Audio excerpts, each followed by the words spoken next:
ఒక బీసీ బిడ్డ అయిన నీలం మధు ముదిరాజ్ ఎంపీగా గెలవద్దనే బీజేపీకి బీఆర్ఎస్ సపోర్ట్ చేసి రఘునందన్ రావుని గెలిపించిందని, అందుకు ఇస్నాపూర్ మున్సిపల్ చైర్మన్ ఎన్నికల్లో రఘునందన్ రావు టీఆర్ఎస్ కు ఓటు వేయడమే అందుకు సాక్ష్యమని తెలంగాణ ముదిరాజ్ హక్కుల పోరాట సమితి అధ్యక్షులు శ్రీనివాస్ అన్నారు. ఇస్నాపూర్ చైర్మన్ ఎన్నికల్లో ఎంపీ రఘునందన్ రావు బీఆర్ఎస్ కి అనుకూలంగా ఓటు వేయడానికి నివసిస్తూ సిద్దిపేటలో రఘునందన్ రావు దిష్టిబొమ్మ దహనానికి తెలంగాణ ముదిరాజ్ హక్కుల పోరాట సమితి నాయకులు ప్రయత్నించారు. విషయం తెలుసుకున్న వన్ టౌన్ పోలీసులు అక్కడికి చేరుకొని ఫ్లెక్సీని దహనం చేయకుండా వారించారు. అనంతరం వారు రోడ్డుపై బైఠాయించి రఘునందన్ రావుకు వ్యతిరేకంగా నినాదాలు చేశారు. ఈ సందర్భంగా వారు మాట్లాడుతూ, ఒక బీసీ అయిన నీలం మధు ముదిరాజ్ సతీమణి చైర్మన్ కాకుండా బీఆర్ఎస్ కు ఓటు వేసినందుకు ఎంపీ రఘునందన్ రావుపై పోరాటం చేస్తామన్నారు. బీసీల ఓట్లతో ఎంపీ అయిన రఘునందన్ రావుకు వచ్చే ఎన్నికల్లో బీసీలు అంతా ఏకమై బుద్ధి చెబుతామన్నారు. మొన్న జరిగిన మున్సిపాలిటీ ఎన్నికల్లో ఇస్నాపూర్ నుండి అధిక సంఖ్యలో కాంగ్రెస్ పార్టీ వాళ్ళు గెలిచిన ఇస్నాపూర్లో ఏదైతే మున్సిపల్ చైర్మన్ పదవి విషయంలో రఘునందన్ రావు బీఆర్ఎస్కు సపోర్టుగా ఓటేసి ఒక బీసీ బిడ్డను చైర్మన్ కాకుండా చేసిన రఘునందన్ రావుకు ఇదే హెచ్చరిస్తున్నాము.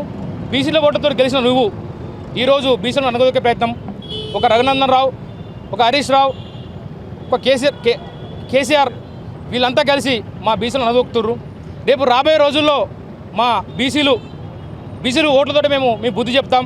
రఘునందన్ రావు ఇప్పుడు అంటున్నావు నీలం మధును అప్పుడు గెలవకుండా చేసిన వ్యక్తి నువ్వే, హరీష్ రావు మీరు కలిసే చేసిన కుట్ర అది. ఈరోజు కూడా ఇస్నాపూర్లో ఒక ఎమ్మెల్యే ఒక ఎంపీ రెండు బీజేపీ టీఆర్ఎస్ పొత్తు పెట్టుకొని లోపకార ఒప్పందంతో మీరు ఈరోజు ఒక చైర్మన్ కాకుండా చేసిర్రు. మా రేవంత్ రెడ్డి గారు మా కోసం బీసీల కోసం పెద్దపీట వేస్తుంటే మీరు మాత్రం మమ్మల్ని అనగదొక్కే ప్రయత్నం చేస్తున్నారు. నీలమదన్న గారు గతంలో ఎమ్మెల్యే టికెట్ రాకుండా చేసిన వ్యక్తి మీరే, ఎంపీగా కూడా గెలవకుండా చేసిన వ్యక్తులు మీరే.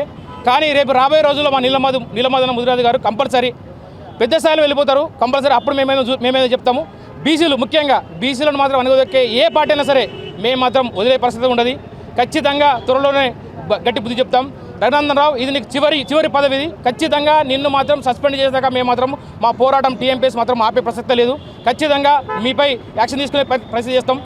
ఏదైతే బీజేపీ అధిష్టానం ఏదైతే ఉందో త్వరగా అతని సస్పెండ్ చేయాలి.